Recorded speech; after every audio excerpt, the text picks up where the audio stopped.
ইমানবাদী না হতে পারো দেশ হেফাজত করতে পারবে না। যারা বস্তুবাদী তারা লড়াই করতে পারবে না। কেন? তারা দেখবে আমরা ছোট্ট, আমাদের অস্ত্র নাই, আমাদের হাতে অ্যাটম বোমা নাই, আমাদের প্রতিবেশী রাষ্ট্র বড়, সৈন্য বড়, অ্যাটম বোমা আছে। যারা বস্তুবাদী, যারা মনে করে বস্তু দিয়ে সব হয়, তারা লড়াই করতে পারবে না, তারা দেশ হেফাজত করতে পারবে না, তারা ইসলাম হেফাজত করতে পারবে না। আর যারা ইমানবাদী, আর যারা ইসলামবাদী, আল্লাহর উপর ভরসা করে বলি ১৫০০ বছর আগের ইতিহাস নয়, ২ বছর আগের ইতিহাস দেখো। আফগানিরা ২০ বছর জুলুম সহ্য করেছে। এমন কোন বোমা নাই, হাইড্রোজেন বোমা, এমন কোন বোমা নাই আফগানিস্তানে নিক্ষেপ করা হয় নাই, কিন্তু চূড়ান্তভাবে আফগানি তালেবানরা বিজয়ী হয়েছে। সিরিয়া ক্ষতবিক্ষত হয়ে গেছে, ইসলামপন্থীরা বিজয়ী হয়ে গেছে। আল্লাহ যাদের বিজয়ী করেন তারাই বিজয়ী হয়। যারা ইমানবাদী তারা এটাই বিশ্বাস করে।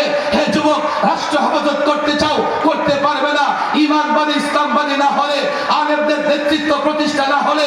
আজকে যদি বাংলাদেশ আক্রান্ত হয়, শুধু আলেম আক্রান্ত হবে না, ইসলাম আক্রান্ত হবে। বাংলাদেশ যদি আক্রান্ত হয়, মসজিদ আক্রান্ত হবে। বাংলাদেশ যদি আক্রান্ত হয়, মাদ্রাসা আক্রান্ত হবে।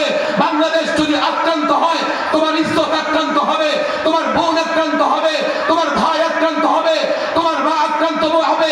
আমি তো পরিষ্কার বলি, হে মুসলিম যুবকেরা, আমাদের প্রতিজ্ঞা, আমাদের ওয়াদা শুনে নাও।